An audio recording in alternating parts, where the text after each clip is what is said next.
دور میں ایمان لانے والوں کو کافروں نے خندق کھود کر کے، کھائی کھود کر کے، گڈھا کھود کر کے زندہ جلا دیا تھا۔ عربی میں کھائی کو اخدود بولتے ہیں، کھائی کھود کر کے، گڈھا کھود کر کے ایمان والے بچوں کو، عورتوں کو، مردوں کو زندہ جلا دیا۔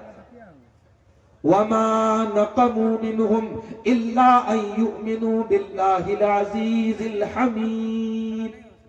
اور ایمان لانے والوں کا جرم کیا تھا؟ آج فلسطین کے شہر غزہ پر اسرائیل بمباری کرتا ہے، چھوٹے چھوٹے بچوں کی لاشوں کے ٹکڑے ہو جاتے ہیں۔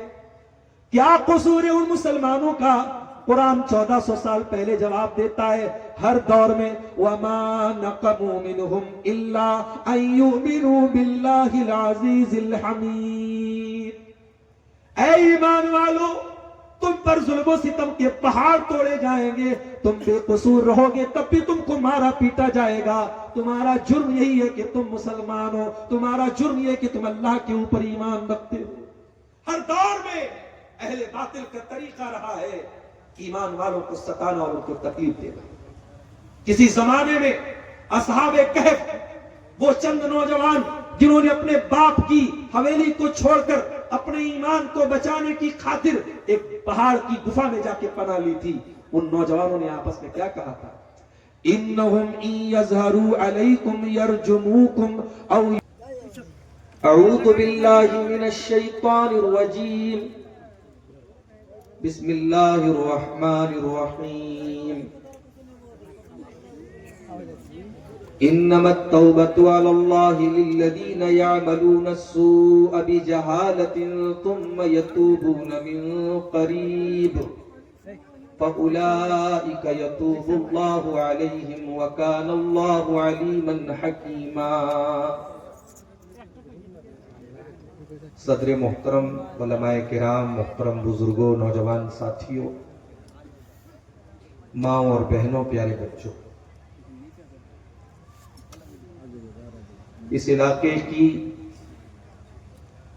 ایک انتہائی معزز اور علمی شخصیت شیخ عبداللہ الکافی المدنی حفظہ اللہ کی دعوت پر آج کے اس عظیم الشان پروگرام میں آپ کے سامنے حاضر ہونے کا موقع اور سعادت مجھے نصیب ہو رہی ہے۔ میرے پاس وقت بہت محدود ہے، مجھے تقریر کے فوراً بعد ابھی پٹنہ نکلنا ہے، صبح بنارس میں کلاس بھی کرنی ہے۔ ایک بڑے اہم موضوع پر کچھ باتیں آپ کے سامنے، ضروری باتیں رکھنا چاہتا ہوں۔ میرے بھائیوں، ہم اور آپ انسان ہیں، اور انسان غلطیوں اور خطاؤں کا پتلا ہے۔ انسان معصوم نہیں ہے، انسان فرشتہ نہیں ہے۔ اگر ہم اور آپ انسان ہیں تو یقیناً ہم سے خطاؤں کا صدور بھی ہوگا۔ کوئی انسان اگر یہ کہتا ہے کہ میں بالکل معصوم ہوں، فرشتہ ہوں، وہ جھوٹ بول رہا ہے۔ انسان ہے تو خطائیں ہوں گی، غلطیاں ہوں۔ اللہ رب العالمین نے ہمیں انسان بنایا ہے اور اللہ کو خوب معلوم ہے کہ انسان خطا کر سکتا ہے۔ اسی لیے اللہ تعالیٰ نے توبہ کا کانسیپٹ رکھا ہے۔ جب بھی ہم سے کوئی خطا ہو، کوئی غلطی ہو، کوئی گناہ ہو، تو ہم اللہ سے توبہ کریں۔ توبہ کا مطلب کیا ہوتا ہے؟ توبہ کا مطلب ہوتا ہے پلٹنا۔ جب ایک انسان گناہ کرتا ہے تو گویا کہ وہ اللہ کے راستے سے بھٹک جاتا ہے، اور جب توبہ کرتا ہے دوبارہ اپنے راستے پر واپس آ جاتا ہے، یو ٹرن لے لیتا ہے۔ توبہ کا مطلب ہوتا ہے یو ٹرن لے لینا، واپس اپنے راستے پر آ جانا۔ اب سوال یہ ہے کہ توبہ کب قبول ہوتی ہے؟ اس کا جواب اللہ تعالیٰ نے سورہ نساء کی اس آیت میں دیا ہے جو میں نے آپ کے سامنے انما التوبۃ علی اللہ للذین یعملون السوء بجہالہ. اللہ تبارک و تعالیٰ ان لوگوں کی توبہ قبول کرتا ہے جو نادانی میں آ کر جہالت کی وجہ سے غلطی کر بیٹھتے ہیں. وہ چوری کر کے سینہ زوری نہیں کرتے، وہ گناہ کر کے اس کے اوپر ڈٹے نہیں رہتے. ان سے اگر انجانے میں، نادانی میں، جہالت میں اگر کوئی گناہ ہو جائے، کوئی غلطی ہو جائے، اللہ فرماتا ہے انما التوبۃ علی اللہ للذین یعملون السوء بجہالہ ثم یتوبون من قریب. وہ فوراً توبہ کرتے ہیں، وہ توبہ کرنے میں ڈیلے نہیں کرتے، وہ توبہ کے بارے میں سوچ وچار نہیں کرتے. میرے پیارے ساتھیوں، آج ہماری اور آپ کی زندگی گناہوں کی دلدل میں ہم دھسے ہوئے ہیں. شاید کوئی دن ایسا نہیں گزرتا کہ ہم کوئی نہ کوئی اللہ کی نافرمانی نہیں کرتے، پھر بھی ہم توبہ نہیں کرتے. ہم اللہ کی بارگاہ میں اپنے گناہوں کی معافی نہیں مانگتے. آخر ایسا کیوں ہے؟ کیا ہمیں اس بات کا احساس نہیں ہے کہ موت کا ہرکارہ کبھی بھی ہمارے پاس آ سکتا ہے، اور موت کو اپنے سامنے دیکھنے کے بعد پھر اگر ہم توبہ کریں گے تو اللہ ہماری توبہ قبول نہیں کرے گا. حتی اذا جاء احدهم الموت قال رب ارجعون. میرے بندو، جب موت آتی ہے میرا بندہ کہتا ہے اللہ ایک موقع تو مجھے اور دے دے، ایک چانس مجھے اور دے دے، ایک بار تو دنیا میں جانے کا موقع مجھے اور دے دے. لعلی اعمل صالحا فیما ترکت. اے اللہ ایک موقع اور دے دے، میں وعدہ کرتا ہوں اب کوئی گناہ نہیں کروں گا، کوئی نافرمانی نہیں کروں گا، نیک عمل کروں گا، تجھے راضی کرنے والا عمل کروں گا. اللہ فرماتا ہے کلا انہا کلمۃ هو قائلها. اے میرے بندے، یہ تو بس تیرے دل کی ایک بات ہے، تیری ایک تمنا ہے جو تیرے منہ سے نکل رہی ہے. اے میرے بندے، تیری یہ تمنا کبھی پوری ہونے والی نہیں ہے. وَمِن وَرَائِهِمْ بَرْزَخٌ إِلَىٰ يَوْمِ يُبْعَثُونَ. اب تیرے مرنے کے بعد اب تیرا دنیا سے کوئی کنیکشن نہیں بچا. اب تو برزخ کی زندگی گزارے گا. اب تیرے بیچ میں اور دنیا والوں کے بیچ میں ایک دیوار کھڑی ہو گئی. اب تیرے ساتھ جو معاملہ ہوگا وہ دنیا والوں کو نہیں پتا، اور دنیا والوں کے ساتھ جو معاملہ ہے وہ تجھے نہیں پتا. مرنے کے بعد پھر آپ کو توبہ کا موقع. اسی لیے اللہ کے پیارے نبی فرماتے ہیں ان اللہ یقبل توبۃ العبد ما لم یغرغر. اللہ تعالی بندے کی توبہ تب تک قبول کرتا ہے جب تک غرغرہ نہ آ جائے، جب تک جاں کنی کا عالم نہ آ جائے، جب تک انسان موت کو اپنے سامنے نہ دیکھ لے. جب موت کو اپنے سامنے دیکھ لے گا پھر توبہ قبول نہیں ہوگی. توبہ تو فرعون نے بھی کی تھی. فرعون نے جب موت کو اپنے سامنے دیکھا اور دریائے کلثوم میں ڈوبنے لگا، وہی فرعون جو موسیٰ علیہ السلام کو دھمکی دیتا تھا، جو فخر کرتا تھا اپنی حکومت پر، اپنی طاقت پر، اللہ کا مذاق اڑاتا تھا، موسیٰ علیہ السلام کا مذاق اڑاتا تھا، جب پانی میں ڈوبنے لگا تو کیا کہتا ہے آمنت بالذی آمنت بہ بنو اسرائیل. میں اس اللہ کے اوپر ایمان لاتا ہوں جس اللہ کے اوپر بنی اسرائیل ایمان رکھتے ہیں. اللہ نے فرمایا الآن وقد عصیت من قبل. اے فرعون، اب تیرے ایمان لانے کا کوئی مطلب نہیں ہے. ساری زندگی تو نافرمانیوں میں گزارتا رہا، اللہ کو ناراض کرتا رہا، گناہ پر گناہ کرتا رہا. آج موت کو سامنے دیکھ کر کے تو توبہ کر رہا ہے، آج تیری توبہ قبول نہیں ہوگی. مرنے کے پہلے توبہ کرنا ہے میرے ساتھ. اور ہم کب مریں گے ہم کوئی گارنٹی نہیں لے سکتے. کہاں مریں گے اس کی بھی کوئی گارنٹی نہیں.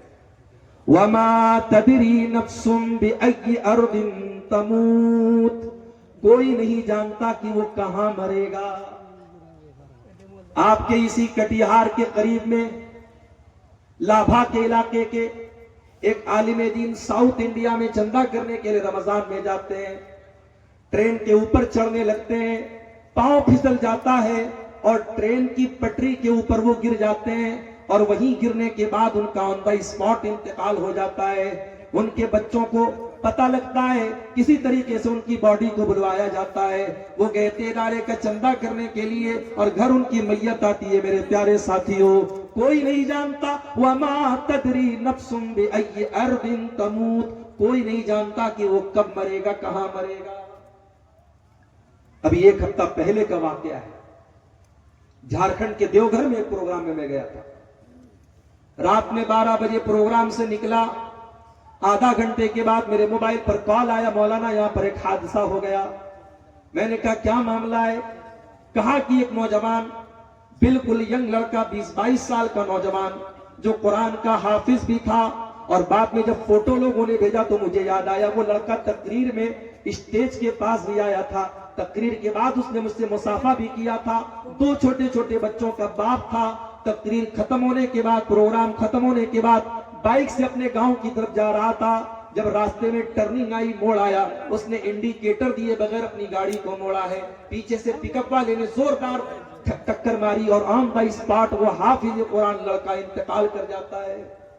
وَمَا تَدْرِي نَفْسٌ بِأَيِّ أَرْضٍ تَمُوتُ، او اللہ کی نافرمانی کرنے والوں، او گناہوں کی دلدل میں مبتلا رہنے والے میرے نوجوان ساتھیوں، او توبہ کو ٹال دینے والوں، او نیکی کو کل پر ٹال دینے والے میرے نوجوان ساتھیوں، کیا تم اس بات کی گارنٹی دے سکتے ہو کہ بڑھاپا آنے تک تم زندہ رہو گے؟ نہیں۔ وَمَا تَدْرِي نَفْسٌ بِأَيِّ أَرْضٍ تَمُوتُ، کب مرو گے، کہاں مرو گے، کوئی نہیں جانتا۔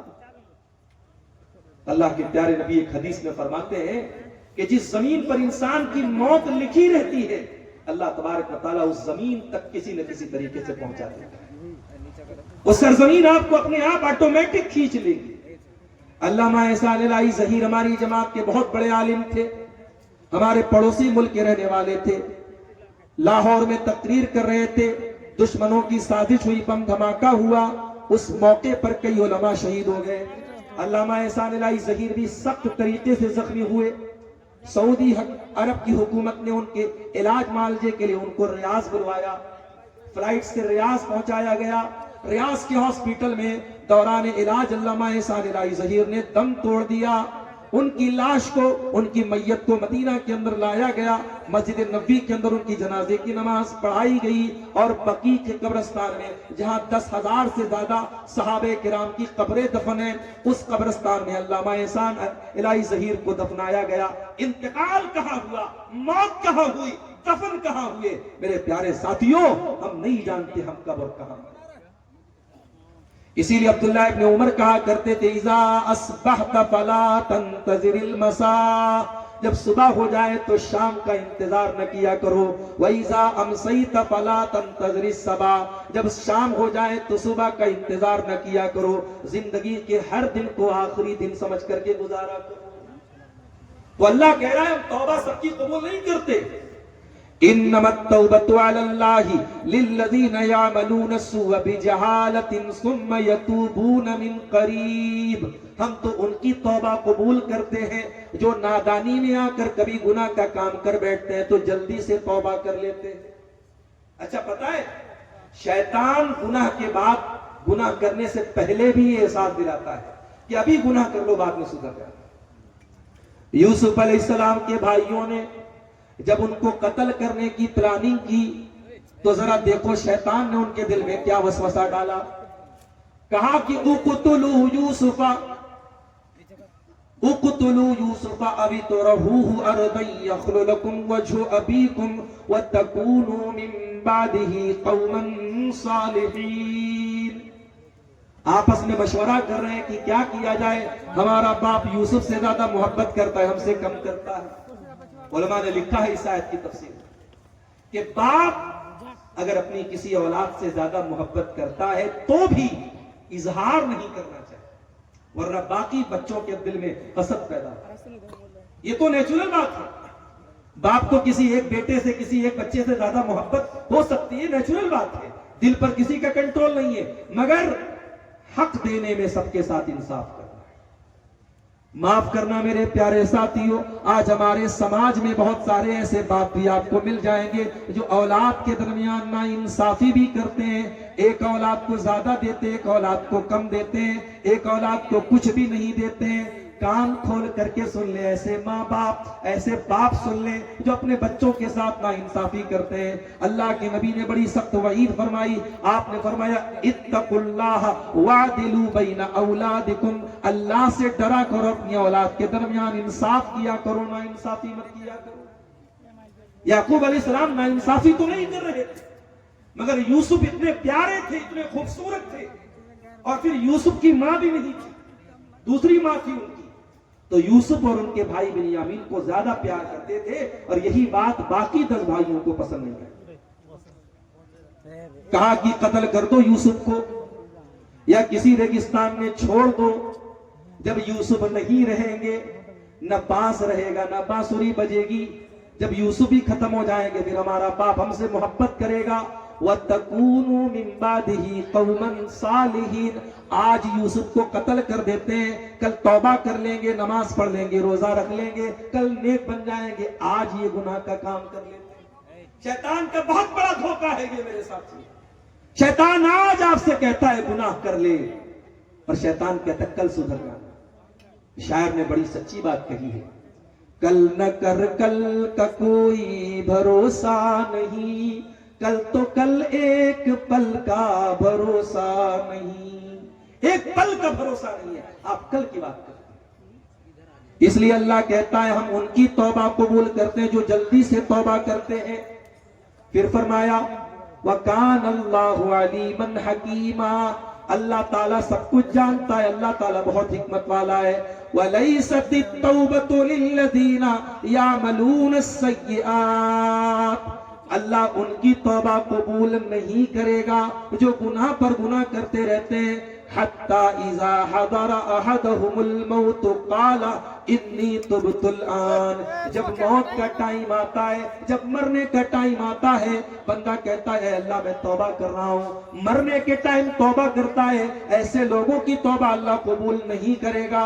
وَلَلَّذِينَ يَمُوتُونَ وَهُمْ كُفَّارٌ، اور اللہ ان کی توبہ بھی قبول نہیں کرے گا جو ایمان کے بغیر دنیا سے چلے جاتے ہیں، جو کفر کی حالت میں، جو کافر ہو کر دنیا سے مر جاتے ہیں۔ ایمان سے بڑی کوئی دولت نہیں ہے میرے ساتھ، مرو تو ایمان کی حالت میں۔ آج ہمارے لیے یہ بھی لمحے فکریہ اور سوچنے کا مقام ہے۔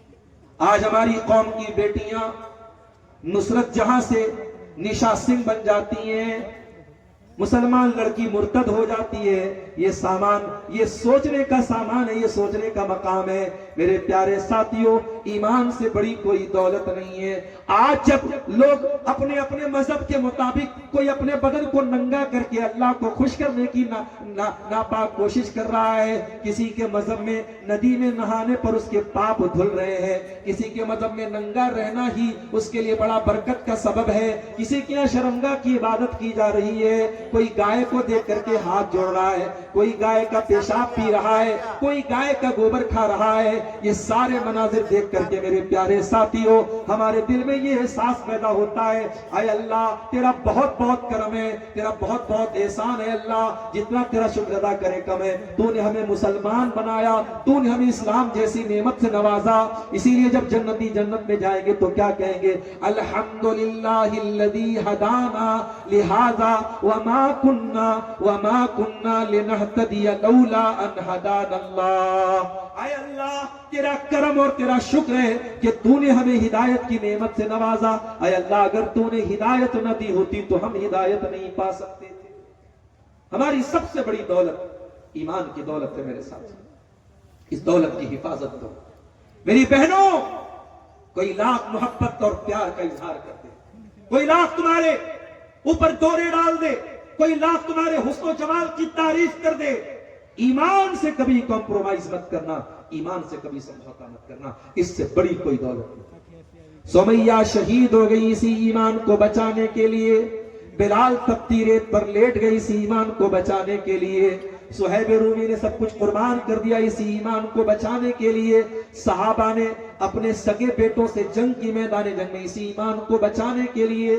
ایمان سے بڑا کوئی رشتہ نہیں, ایمان سے بڑی کوئی دولت نہیں, ایمان سے قیمتی کوئی چیز نہیں. اسی لیے اللہ کہتا ہے ہم ان کی توبہ قبول نہیں کریں گے. وَلَلَّذِينَ يَمُوتُونَ وَهُمْ كُفَّارٌ, جو کفر کی حالت میں دنیا سے چلے جائیں گے.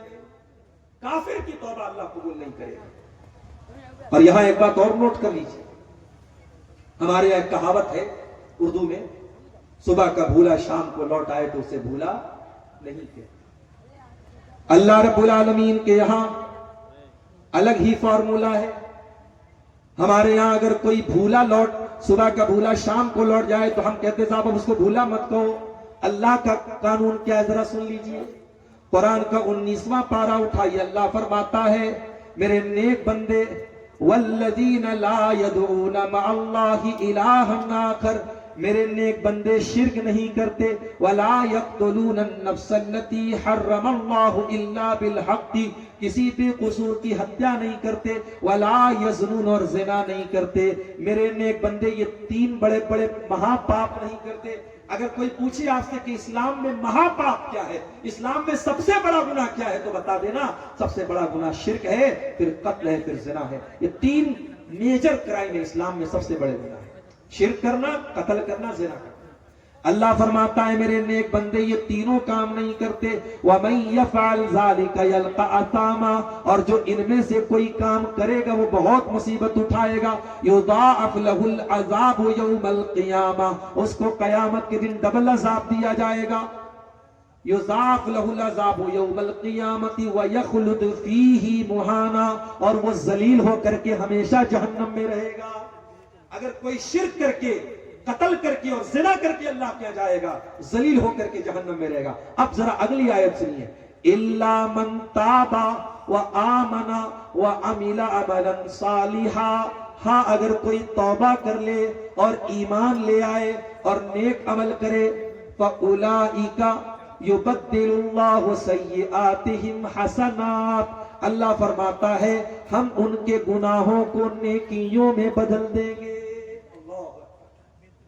کل تک شراب پیتا تھا, کل تک زنا کرتا تھا, کل تک چوری کرتا تھا, کل تک حرام کام کرتا تھا, آج اللہ کی بارگاہ میں سچی توبہ کر لے, اللہ اس کے اکاؤنٹ کی, اس کے نام اعمال کی ساری برائیوں کو اللہ نیکیوں میں بدل دے گا. وارے کریم تیری رحیمی, وارے رحیم تیری رحمت, وارے کریم تیرا کرم, وارے رحمان تیری رحمت کے کیا کہنے میرے بھائیوں. اس اللہ کی شان کریمی کے کیا کہنے کہ وہ ایک گنہگار اگر سچی توبہ کر لے اس کے گناہوں کو نیکیوں میں بدل دے.